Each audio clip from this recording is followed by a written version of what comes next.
ಶ್ರೀ ಗುರು ಬಸವಲಿಂಗಾಯ ನಮಃ. ವಿಶ್ವಗುರು ಜಗತ್ತಿನ ಮೊಟ್ಟ ಮೊದಲನೇ ಅನುಭವ ಮಂಟಪ ಸ್ಥಾಪನೆ ಮಾಡುವುದರ ಮೂಲಕ ಜಾತಿರಹಿತ ಧರ್ಮಸಹಿತ ಕಲ್ಯಾಣ ರಾಜ್ಯ ನಿರ್ಮಾಣಕ್ಕಾಗಿ ಅಣ್ಣ ಬಸವಣ್ಣನವರು ವಿಶ್ವದ ಮೊಟ್ಟ ಮೊದಲನೇ ಪ್ರಜಾಪ್ರಭುತ್ವ ಅಂದರೆ ಪಾರ್ಲಿಮೆಂಟ್ ಸ್ಥಾಪನೆ ಮಾಡುವುದರ ಮೂಲಕ ಲಿಂಗ ಆಯತ ಧರ್ಮ ಅಂದರೆ ಸೃಷ್ಟಿಕರ್ತ ಬ್ರಹ್ಮಾಂಡ ಬರೀ ಭಾರತ ಅಷ್ಟೆಲ್ಲ ಜಗತ್ತಿನ ಮಾನವ ಜೀವರಾಶಿಗಳಿಗೆ ಒಂದೇ ಒಂದು ದೇವಾಲಯ. ಅಂತಹ ದೇವಾಲಯದ ತತ್ವ ಈ ಇಷ್ಟಲಿಂಗದ ಮೂಲಕ ಅರಿವಿನ ಕುರುಹು. ನಿಮ್ಮ ದೇಹವೇ ದೇವಾಲಯ. ಈ ಥರವನ್ನು ಸತ್ಯವನ್ನು ತಿಳಿಸುವ ಸಲುವಾಗಿ ಅನುಭವ ಮಂಟಪ ಸ್ಥಾಪನೆ ಮಾಡಿದರು ಮಹಾತ್ಮ ಬಸವಣ್ಣನವರು. ಆ ಅನುಭವ ಮಂಟಪದಲ್ಲಿ 770 ಜನ ಅಮರಗಣಗಳು, ಲಕ್ಷದ ಮೇಲೆ 96,000 ದುಡಿಯುವ ವರ್ಗದವರು ಎಲ್ಲರೂ ಅಲ್ಲಿ ಭಾಗಿಯಾಗಿ ಪ್ರತಿಯೊಬ್ಬ ಮಾನವರು ಅಂತರಂಗದಲ್ಲಿಯೇ ದೇವನನ್ನು ಕಾಣಲು ತಿಳಿಸಿದರು 12ನೇ ಶತಮಾನದಲ್ಲಿ. ಇವಾಗ ಒಂದು ಬಸವಣ್ಣನವರ ವಚನ.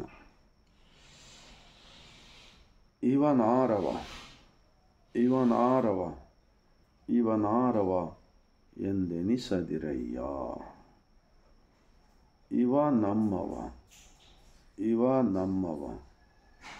ನಮ್ಮವನೇ ಎಂದೆನಿಸಯ್ಯ. ಕೂಡಲ ಸಂಗಮ ದೇವ ನಿಮ್ಮ ಮಹಾಮನೆಯ ಮಗನೆಂದೆನಿಸಯ್ಯ. महामने अंदरे इड़ी ब्रह्मांड. इसका मतलब क्या होता है?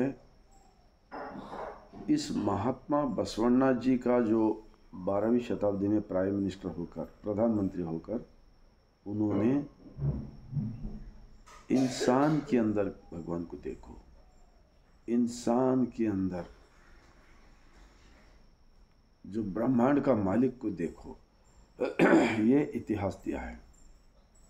इसीलिए ये कौन है, ये कौन है, ये कौन है, ये मत कहो.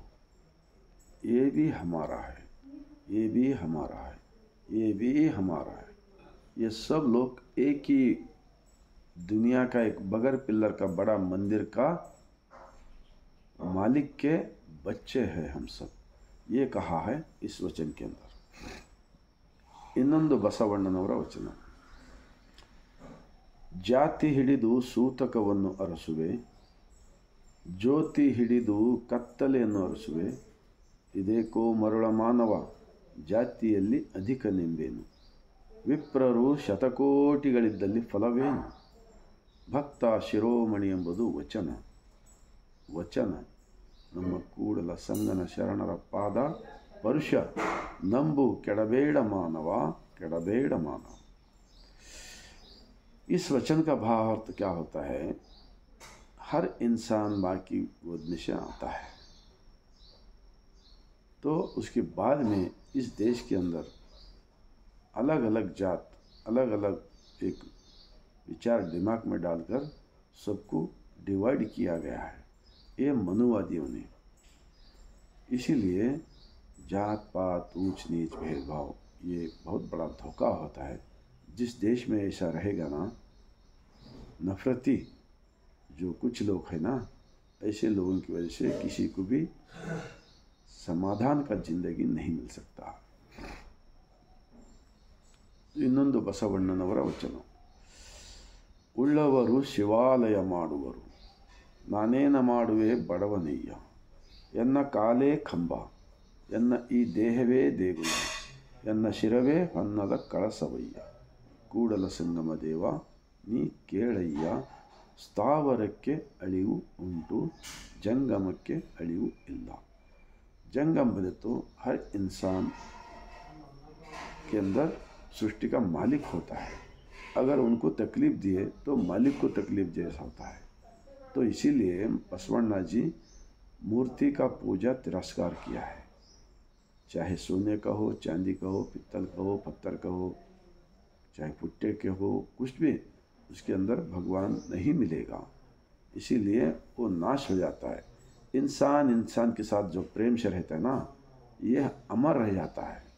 एक दूसरा इंसान एक दूसरे के इंसान को काम में आता है। हर इंसान अलग अलग काम किया तो भी क्या हुआ, उनका पेट भरने के वास्ते करते हैं। एक इंसान का दूसरे इंसान को ज़रूरत पड़ते हैं। ये सिखाया है बसवा कल्याण की 12वीं शताब्दी में के प्रधानमंत्री महात्मा बसवण्णा जी। आज पिछले 11 साल से इस देश के अंदर, भारत देश के अंदर नफरत नफरत नफरत फैला रहा है। हिंदू, मुस्लिम, क्राइस्त ऐसे अलग अलग लोगों को, युवक लोगों को एक रास्ता भटकाने का काम बहुत ज़ोर से चल रहा है। ये ज़्यादा दिन नहीं चल सकता। अगर ऐसा ही चलते रहा तो देश बर्बाद हो जाएगा। अभी नेपाल के अंदर देखो, हाँ, देश के अंदर हर जगह पे भगवान के नाम पे, हासन के अंदर गणपति के नाम पे 9-10 लोग मारे गए, 10-20 लोग सीरियस में हैं। और उधर तेलंगाना में भी ऐसे गणपति के नाम पे, ये देश के अंदर ये लक्ष्मी, ये गणपति, ये भवानी, ये हनुमान, वो राम, जितने भी भगवान बनाए ना, ये सब मनुवादियों का भय। इन्होंने इन सबको तिरस्कार किया है हमारे बसवा कल्याण के शरणों ने। इंसान के अंदर भगवान देखो, इंसानियत से जिंदगी करो, अंदर से और बाहर से एक सच्चाई दिल से व्यवहार करो, ये सिखाया है। लेकिन पिछले 11 साल से देश के अंदर राजाओं का हुकूमत लाना चाहते हैं और हिंदू राष्ट्र बनाना चाहते हैं। हिंदू राष्ट्र के अंदर क्या है, बहुत बुरा हाल है। उनकी पूरा 33 करोड़ भगवान बताकर मेहनत करने वाले उत्पादक लोग को लूटे जा रहा है। ये रुकना चाहिए। अगर नहीं रुका तो बहुत बर्बाद हो जाएगा।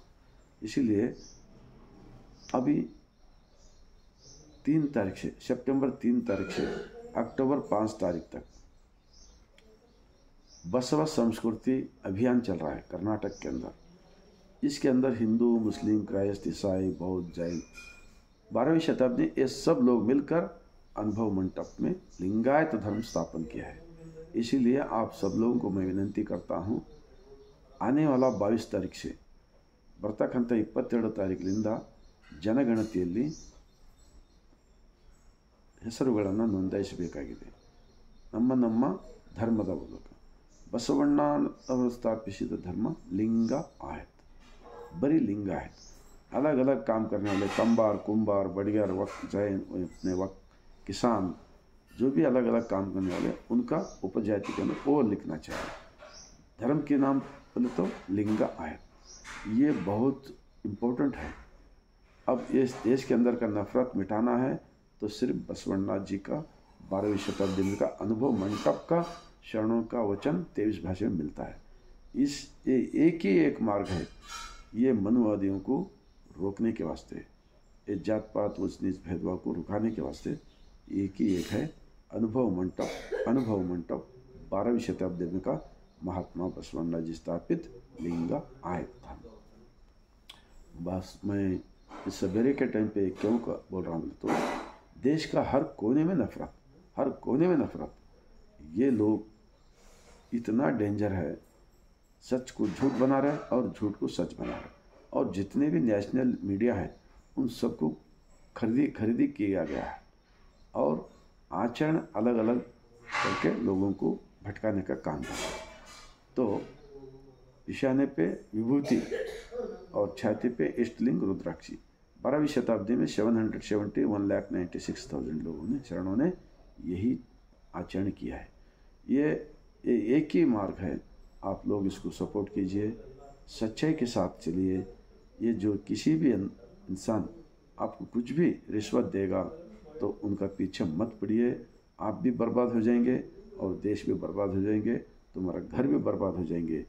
ये छोड़ दो। अगर मैं इस सवेरे के टाइम पे बसवा कल्याण की ज़मीन से, अनुभव मंडप की ज़मीन से मैं विनंती करते हुए आप सबको अगर इसके बारे में दिल को लगा तो अभी देखो, ये अनुभव मंडप का एक इतिहास है और इस किताब के अंदर 2500 वचन है। 100 से ज़्यादा शरणों का इतिहास है। उन लोगों ने वचन लिखा है, इंसान बनो, इंसानियत से ज़िंदगी करो, यही तो सिखा है ना। तो इसीलिए मैं वचन का किताब पढ़िए, पढ़कर सोचिए हमारा देश के अंदर क्या फैला रहा है, झूठ फैला रहा है, और सच तो इस किताब के अंदर मिलेगा। इतना मैं बोलते हुए आप सबको और एक बार विनती करता हूँ, भारत देश के अंदर रहने वाले 150 करोड़ जनता, दिल्ली से लेकर गली तक हर गांव को ऐसा विचार पहुंचाने का काम कीजिए, तो नफरत, जात पात, ऊंच नीच, भेदभाव, ये जो झगड़ा चल रहा है ना, ये सब रुक जाएगा बोलकर मैं बोलते हुए लास्ट में और एक बार पूरे भारतवासियों को बस वह कल्याण की जमीन से सर झुकाकर और एक बार शरण करता हूँ।